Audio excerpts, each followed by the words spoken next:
Hello everybody, this is Aaron Spalsbury of 3X Logic. Today we're going to be taking a look at the VIGIL System 7 software and how it handles point of sale and point of sale exception reporting.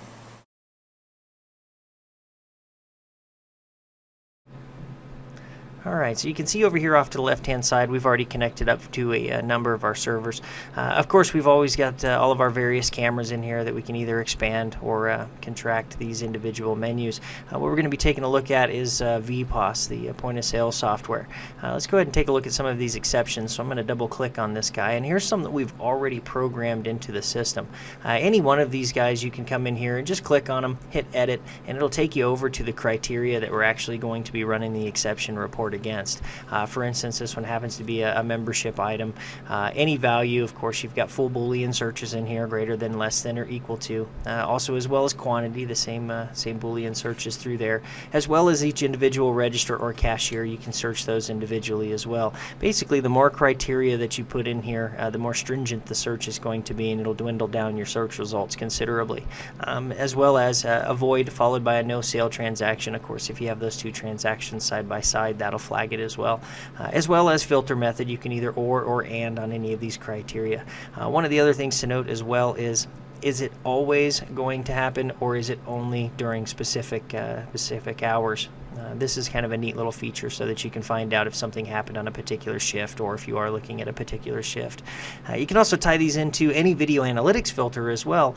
For instance, if we had one on here, for instance, no car was at pump 1 and someone's running a credit card, you can always go back and take a look at it. But basically it'll just look for any particular result from an analytic, as well as the point of sale transaction.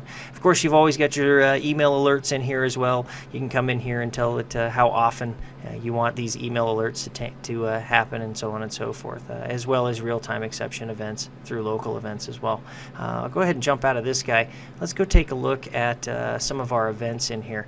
This is actually some of the alert events that are happening. I'm going to go ahead and hit events, and this will bring us up. You can see that there's a number of things that's happened in here. For instance, if I come in here and say, okay, we want to take a look at this no sale.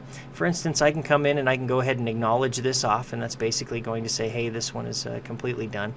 Or if we want to, we can always right click on it. We can acknowledge all of them. We can do playback, show the thumbnail, add edit notes, so on and so forth. We can add notes to it if we choose to from there.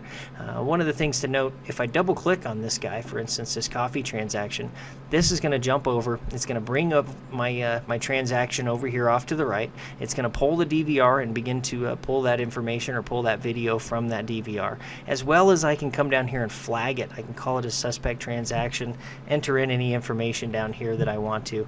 Any of these notes, of course, that you put in here, if you hit save, it's going to save it in there and obviously show it as a note. These are just some of the enhancements that you can see through some of the point of sale software through the new and improved VIGIL System 7.